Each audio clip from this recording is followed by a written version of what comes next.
রব্বুল আলামিন কুরআনুল কারীমের মধ্যে বলেন, সূরা বাকারা আয়াত নম্বর 154 নম্বর আয়াতের মধ্যে আমার আল্লাহ বলেন, ওয়ালা তাকুলু লিমান ইউকতালু ফি সাবিলিল্লাহি আমওয়াত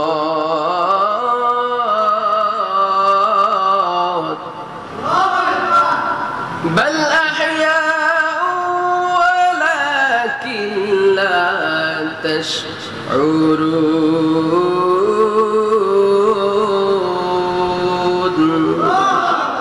আমার আল্লাহ দয়ার আল্লাহ মায়ার আল্লাহ ডাক দিয়ে কয়, ও জগতের মানুষ, শুনিয়া রাখো, জানিয়া রাখো, আমি আল্লাহ জানিয়ে দিলাম, যারা আমি আল্লাহর রাস্তায় মৃত্যুবরণ করে, দুনিয়ার জমিনে যারা আমি আল্লাহর রাস্তায় মৃত্যুবরণ করে, সাবধান, তোমরা তাদেরকে মৃত বলো না, তোমরা তাদেরকে মৃত বলো না, বরং তারা জীবিত,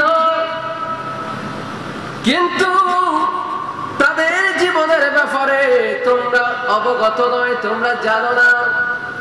আমার আল্লাহ কোরআনুল কারীমের মধ্যে স্পষ্টভাবে জানায়া দিলেন, কোরআনের কথার মধ্যে কোনো সন্দেহ যেই ব্যক্তির ভিতরে ঢুকবে, ওই ব্যক্তির ঈমান সঙ্গে সঙ্গে তালাক হয়ে যাবে, সন্দেহ নাই।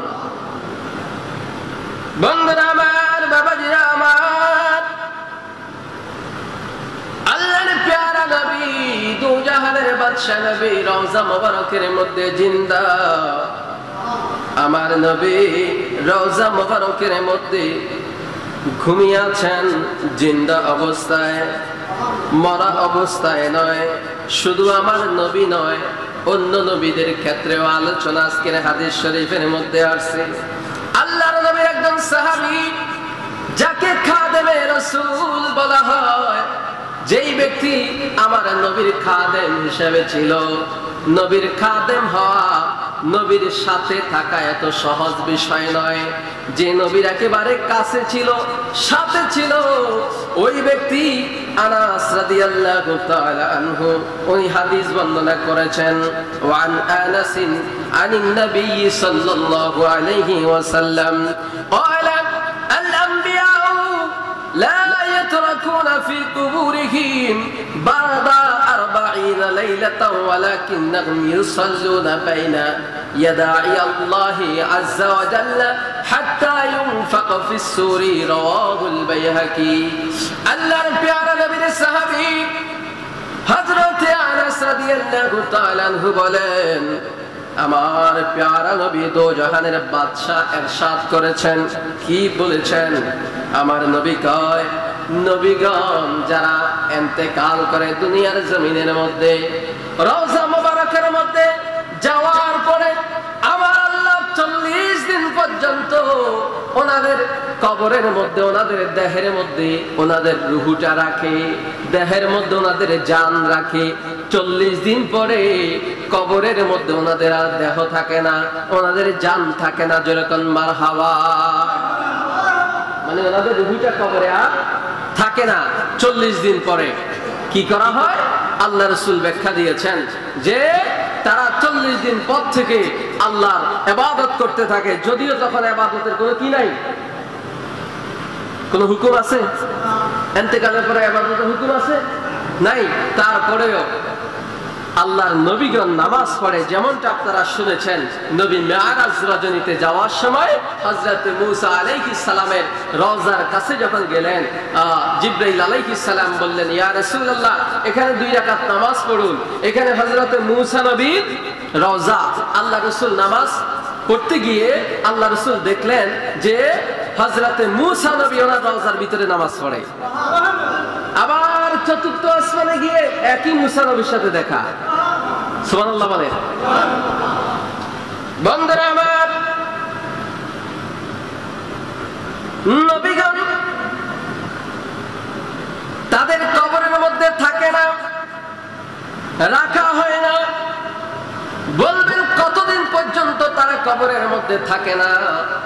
আমার নবী জানায়া দিলেন যখন কিয়ামত সংগঠিত হওয়ার সময় হবে, যখন আল্লাহ বলবে ইসরাফিল তুমি সিংহার মধ্যে ফুঁক দাও, ওই সময় ফুঁক দেওয়া পর্যন্ত তারা আল্লাহ তাআলার সম্মুখে নামাজ আদায় করতে থাকবে। কোন সুবহানাল্লাহ।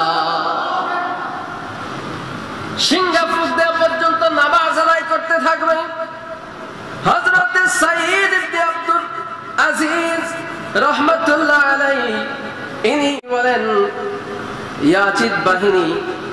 ইয়াজিদ বাহিনী তারা চক্রান্ত করে মসজিদে নববীর মধ্যে 3 দিন পর্যন্ত আযান দেওয়া ইকামত দেওয়া বন্ধ রেখেছিল।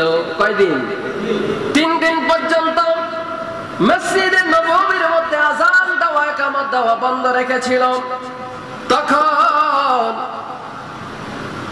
সে সময় সাঈদ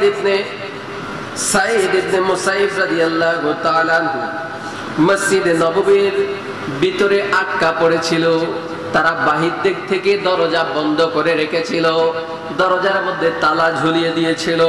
উনি মসজিদে নববীর ভিতরে আটকা পড়েছিল এবং তিনি নামাজের সময় নির্ণয় করতেন।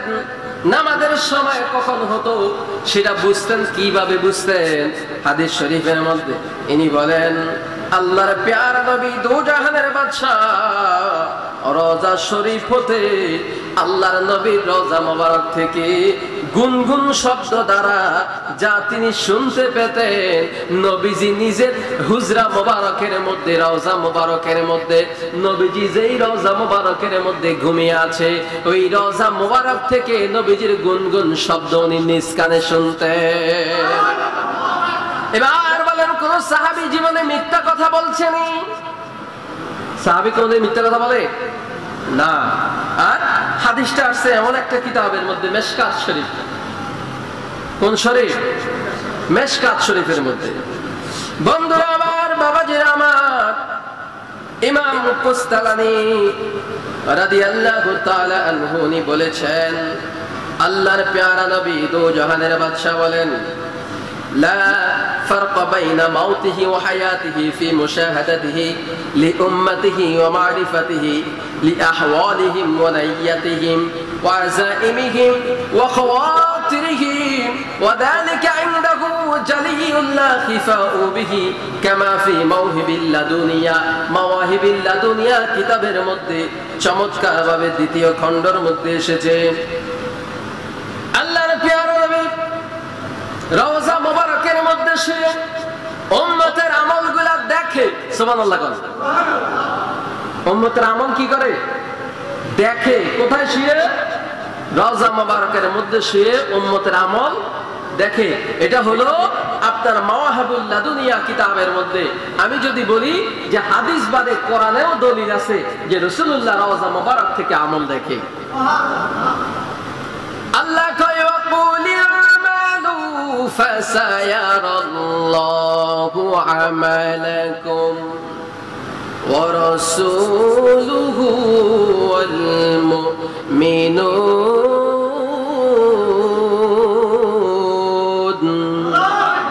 আল্লাহ কয় বান্দা বান্দিরা, কোরআনুল কারীমের মধ্যে 11 নম্বর পারা 2 নম্বর পৃষ্ঠা লাস্টের আয়াতের আগের আয়াত আল্লাহ বলে ও দুনিয়ার মানুষেরা ওয়াকুল ইয়ামালু ফাসায়ারাল্লাহু আমালাকুম, তোমরা যে আমল করো ইবাদত বندگی করো আমি আল্লাহ দেখি। ওয়া রাসূলুহু, আমার রাসূল দেখে। কার কথা? খোলেন তাফসীরে কি কয় আয়াতের ব্যাখ্যায়। আল্লাহ কয় তোমরা ইবাদত করো আমি আল্লাহ দেখি, আমার হাবিবুল্লাহ দেখে। আল্লাহরে যদি বলি আল্লাহ আপনি দেখেন মানলাম, আপনার হাবিবও দেখে মানলাম, আর কেউ দেখেনি। আল্লাহ কয় ওয়াল মুমিনুন, যারা মুমিন বান্দা তারাও তোমাদের আমল দেখে। মুমিন বান্দা হওয়া তো সোজা কথা নয়। নিজেকে মুমিন দাবি করলে মুমিন হওয়া যায় না, মুত্তাকিন দাবি করলে মুত্তাকিন হওয়া যায় না। যেই ব্যক্তি তার প্রত্যেকটা কদম ফেলার আগে হিসাব করে কদম ফেলে, কার জমিনের সম্পদ নষ্ট করতেছে, কার জমিনের আইল বেশি করে কাটতেছে, কার সম্পদ নষ্ট করতেছে, কার হক মেরে দিয়েছে, কার রিজিক মেরে দিয়েছে, কার ক্ষতি করেছে, এই হিসাব যার ভিতরে নাই ওই ব্যক্তি কোনোদিন মুমিনে কামেল হইতে পারে না।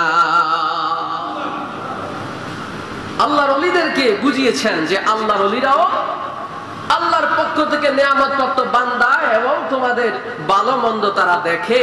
যেমন আল্লাহ বলেছেন ফাউলাইকা মাআল্লাযীনা আনআমা আল্লাহু আলাইহিম, আমি আল্লাহর পক্ষ থেকে যারা নিয়ামত প্রাপ্ত বান্দা হয়েছে, মিনান নাবিয়িন, আমি আল্লাহর পক্ষ থেকে নবীগণ নিয়ামত প্রাপ্ত বান্দা হয়েছে, ওয়াস সিদ্দিকিন, সিদ্দিকিনগণ নিয়ামত প্রাপ্ত বান্দা হয়েছে, ওয়াস শুহাদা, শুহাদায়ে কেরামগণ নিয়ামত প্রাপ্ত বান্দা হয়েছে, ওয়াস সলিহিন, সলিহিন তথা আল্লাহর ওলিগণ নিয়ামত প্রাপ্ত বান্দা হয়েছে। এই নিয়ামত প্রাপ্ত বান্দাদের একটা দল আছে, তাদের একটা গোষ্ঠী আছে, তাদের একটা কম আছে, তাদের একটা দল আছে।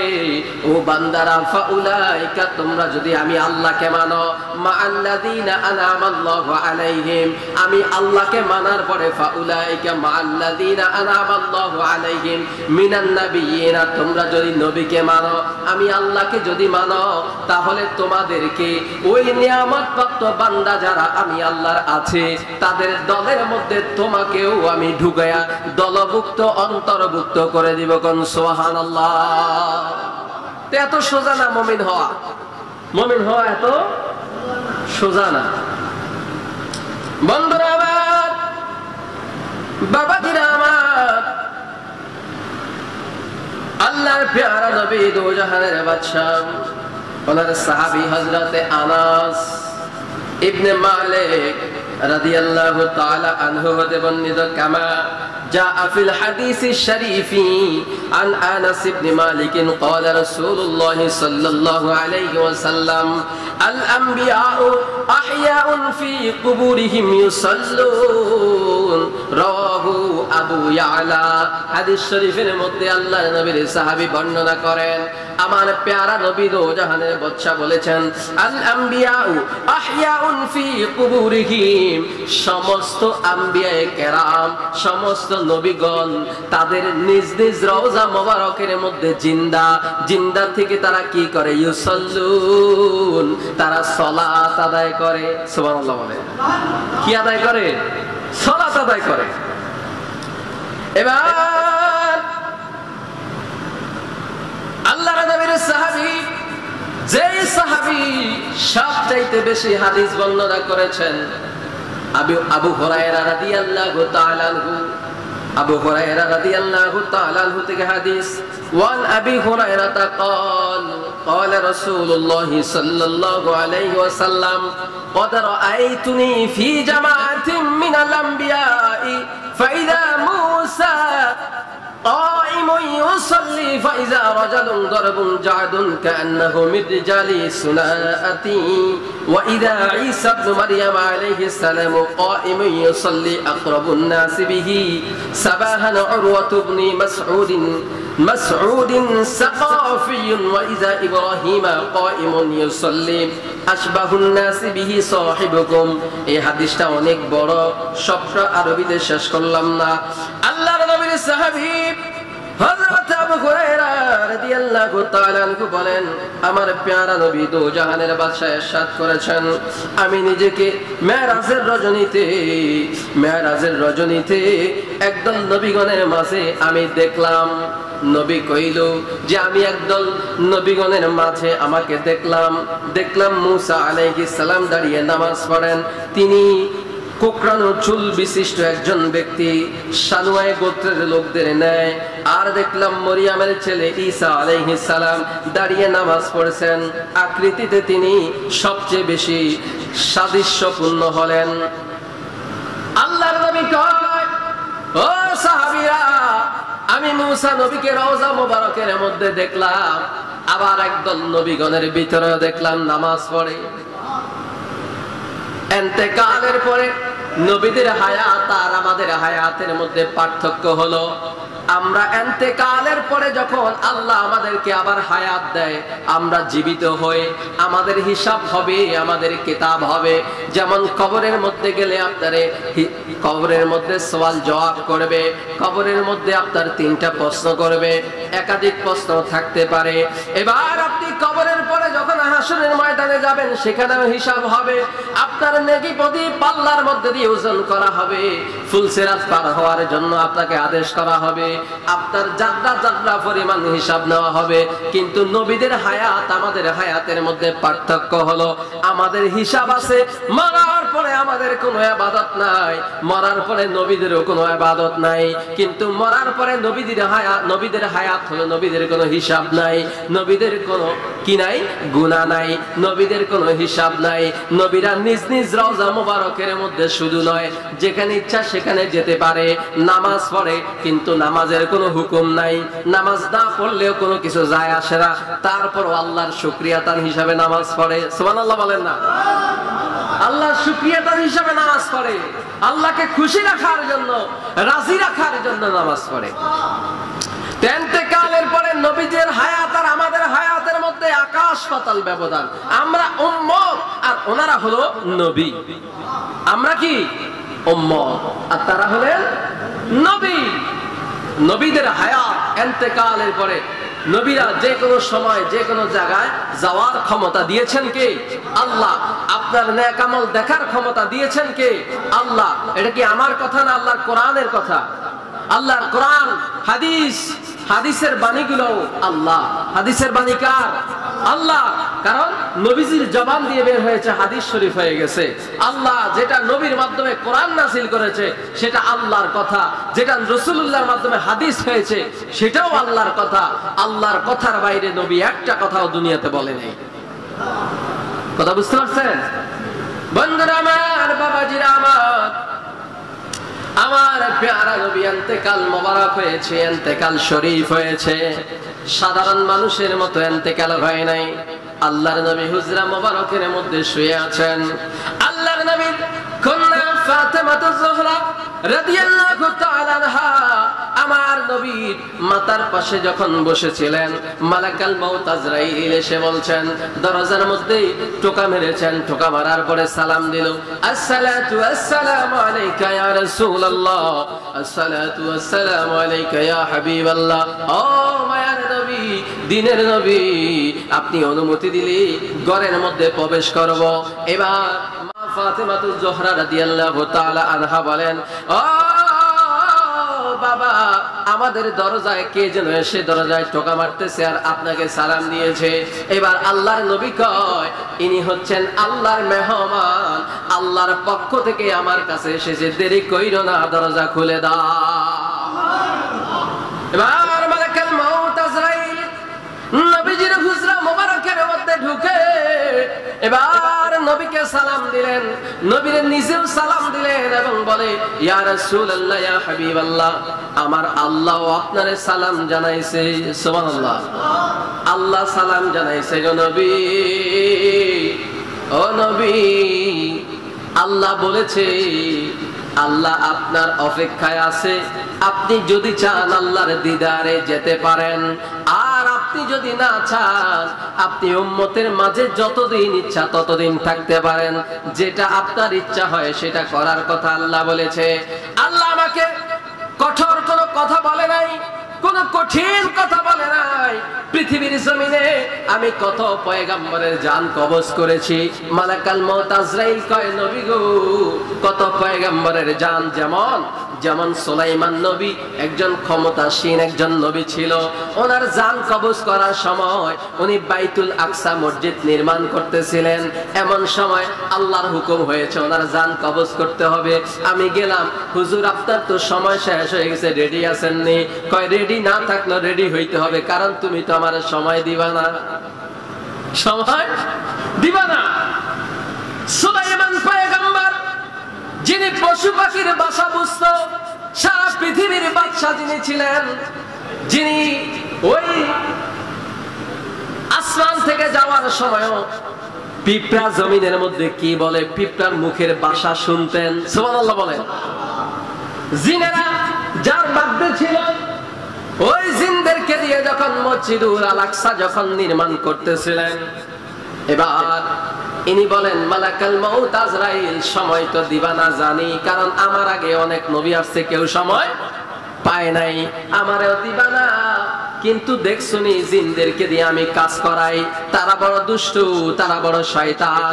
আমি যদি এখন এই মুহূর্তে দুনিয়ার জমিন ত্যাগ করি, তারা যদি বুঝতে পারে আমার ইন্তেকাল হয়েছে, তারা কাজকর্ম করবে না, কাজ করা ছেড়ে দিবে। একটা বুদ্ধি করা যাক। কাজটা হলো, আমি লাঠির মধ্যে পথ দিয়ে দেওয়ালের মধ্যে হেলান দিয়ে দাঁড়িয়ে আছি, দাঁড়ানো থাকা অবস্থায় আমার জান কবজ করে নিয়ে যাইবা।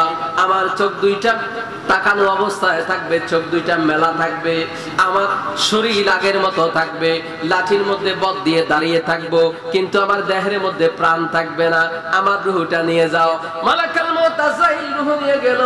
এবার জিন জাতিগুলা কয়, কি রে, এই ব্যক্তি তো লড়েও না, সরেও না, খাইতেও যায় না, নামাজও পড়ে না, জিকিরও করে না, কোনো দিকে যায় না, এক জায়গায় খালি দাঁড়ায় আছে। কতদিন হয়ে গেল, আমাদেরকে এমন ভাবে ফাড়া দিতেছে, লড়েও না, সরেও না। এবার একজনে কয়, দাঁড়া আমি একটু দেখি এই অবস্থাটা কি।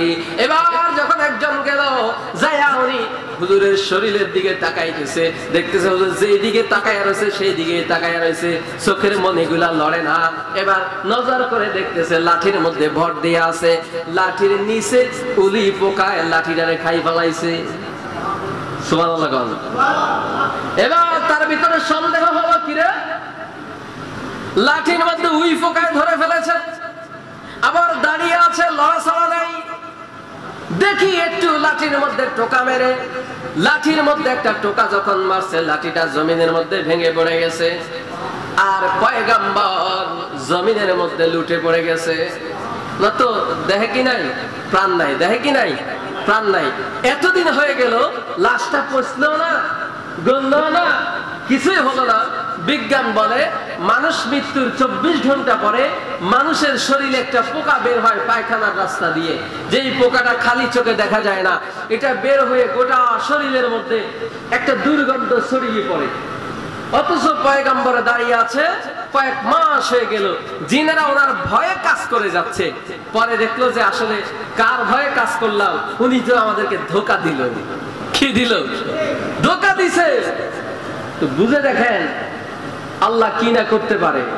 আল্লাহ নবী, নবী তো নবী, নবীদের সাথে কারো কি নাই, তুলনা নাই। এটা হলো সুলাইমান নবীর কথা, মূসা নবীর কথা, ঈসা নবীর কথা। আর আমার নবীর তো তুলনাই নাই, বেমিসাল, বেনজির।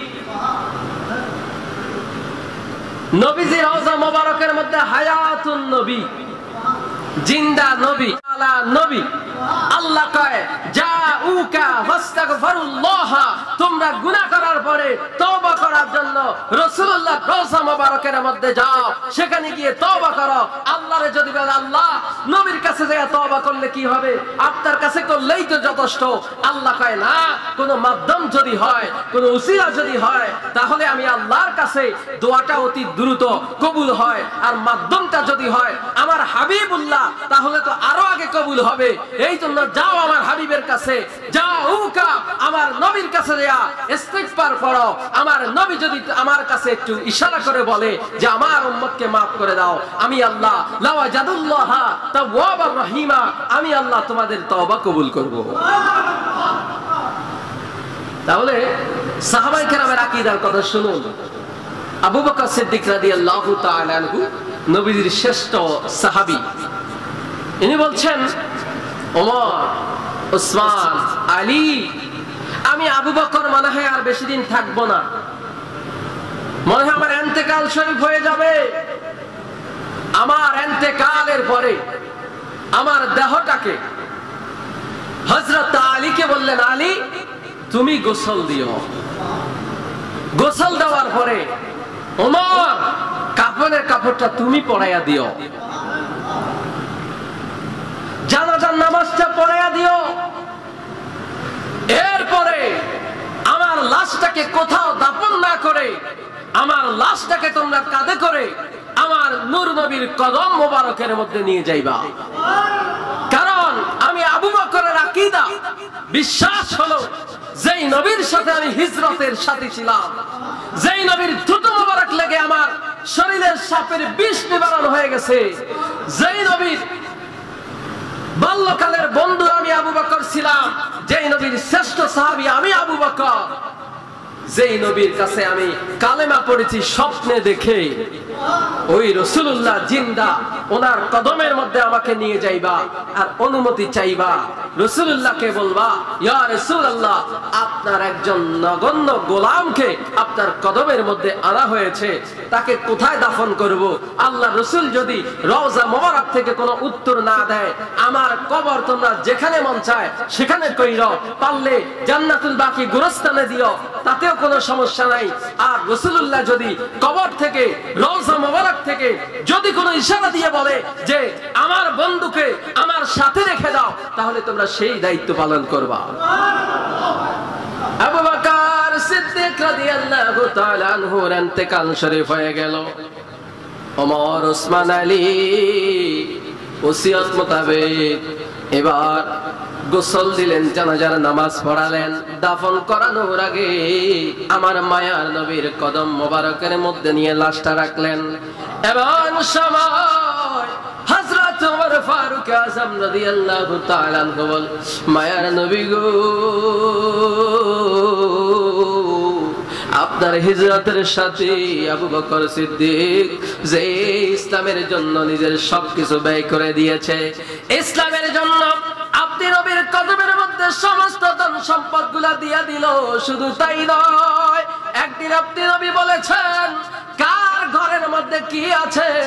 আবু বকর দৌড়াইয়া নিজের ঘরের মধ্যে গেল, যাইয়া বসার জন্য যে ফিণা থাকে, ফিণা সহকারে মোমবাতি, আগরবাতি, শুধু তাই নয়, বাতি জ্বালানোর জন্য যে সেরাক ছিল, সেরাকটা সহকারে, পুরান জামা কাপড় সহকারে সবকিছু গাঁটটি বাইন্দা যখন নবীর দরবারে রওনা দিছে, এমন সময় ওনার স্ত্রী ডাক দিয়া কয়, স্বামী, নবীর কদমে জীবনের সবকিছু বিলীন করে দিলেন, আমারও তো মন চায় নবীর কদমের মধ্যে ইসলামের জন্য কিছু দান করতে।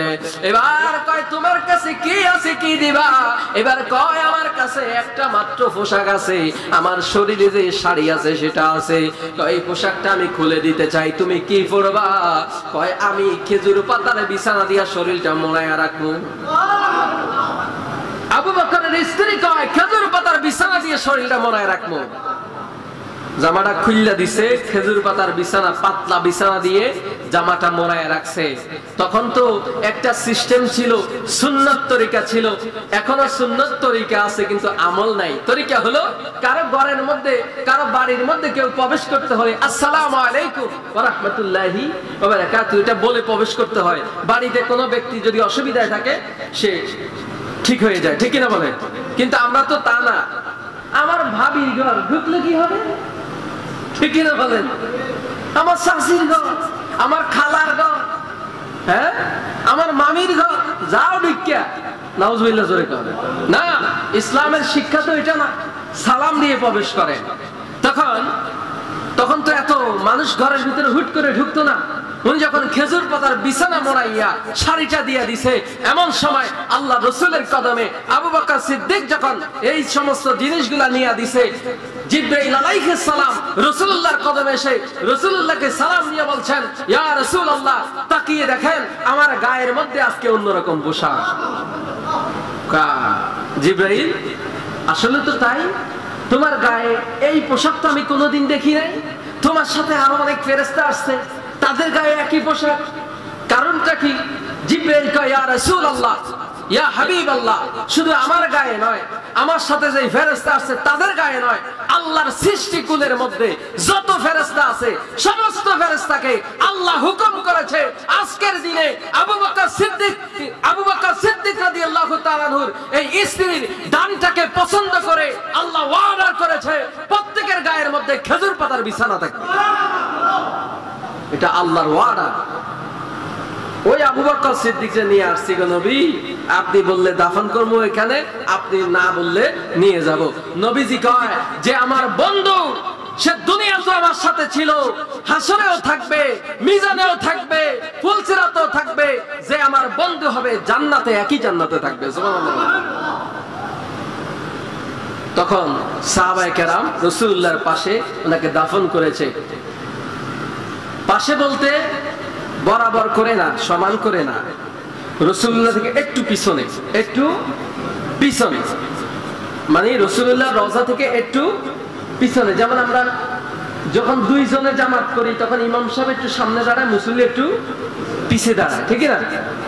এরকম সিস্টেম করে একটু আগ পাস করে দিয়েছে। কিন্তু নবীজির পাশে, ডান পাশে হযরত আবু বকর সিদ্দিক রাদিয়াল্লাহু তাআলা আনহু, বাম পাশে হযরত ওমর ফারুক আযম রাদিয়াল্লাহু তাআলা। এবার বলেন, আজকে যে যিনি খুতবা লিখেছেন, ইনি আজকে সাবজেক্ট দিয়েছেন যে ইন্তেকালের পরে প্রিয় নবী সাল্লাল্লাহু আলাইহি ওয়াসাল্লামের হায়াত, এই হায়াত কি আমাদের বুঝে আসছে যে নবীজির হায়াতের মধ্যে আর আমাদেরও হায়াত আছে, ইন্তেকালের পরে আমাদেরও কি আছে? হায়াত আছে। যারা কয় মইরা গেছে তো গেছে, আবার জীবিত হয় কেমন? এটা ব্যাককল। এটা কি? এটা কয় নাম্বার ব্যাককল? কোনো নাম্বার নাই। কি নাই? নাম্বার নাই। ইন্তেকালের পরে সবাই জীবিত হয়, সবাই হায়াত হয়, কিন্তু নবীদের হায়াত হলো আলাদা সাবজেক্ট। কথা ক্লিয়ার? যাই হোক, আজকে আপনারা দেখেছেন আস-সুন্নাহ ফাউন্ডেশন থেকে মানুষের কল্যাণে কাজ করার জন্য ওনারা ইতিপূর্বেও সহায়তা করছেন, আজকেও আসছেন। আপনারা অনেকে